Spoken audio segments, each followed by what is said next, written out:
Hello all, welcome to my கலாட்டாஸ். Girls day அவுட்டோட part 2 video தான் இது. பவுலிங் எல்லாம் முடிச்சுட்டு ரொம்ப டயர்ட் அண்ட் ரொம்ப பசி.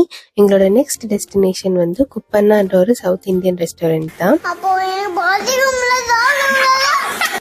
ஸ்டார்டர்ஸ்க்கு பார்த்தீங்கன்னா சிக்கன் காட்டு வறுவல், மட்டன் சுக்கா, அப்புறம் முறுமுறு ப்ரான்ஸ்னு ஆரம்பிச்சு மெயின் கோர்ஸ்க்கு பரோட்டா, சால்னா, சிக்கன் பிரியாணின்னு ஆர்டர் பண்ணி ஃபுல்லாக சாப்பிட்டோம்.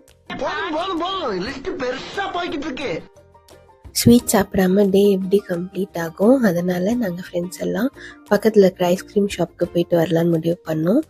இங்கே டியூமாண்ட் அப்படின்ற ஒரு ஐஸ்கிரீம் ஷாப் இருந்தது. உள்ளே போனோடனே ஆம்பியன்ஸ் ரொம்பவே அழகாக இருந்தது. அந்த ஆம்பியன்ஸ்க்காகவே இன்னொரு வாட்டி போகணும்னு தோணுச்சு. எல்லாரும் ஐஸ்கிரீம் வாங்கி சாப்பிட்டு என்ஜாய் பண்ணிவிட்டு இந்த டேவை கம்ப்ளீட் பண்ணிட்டோம். கேர்ள்ஸ் டே அவுட்டோட பார்ட் 1 வீடியோ லிங்க் வந்து நான் இந்த வீடியோவில் டேக் பண்ணுறேன், மறக்காமல் பாருங்கள். இந்த வீடியோ பிடிச்சிருந்ததுன்னா லைக், ஷேர் அண்ட்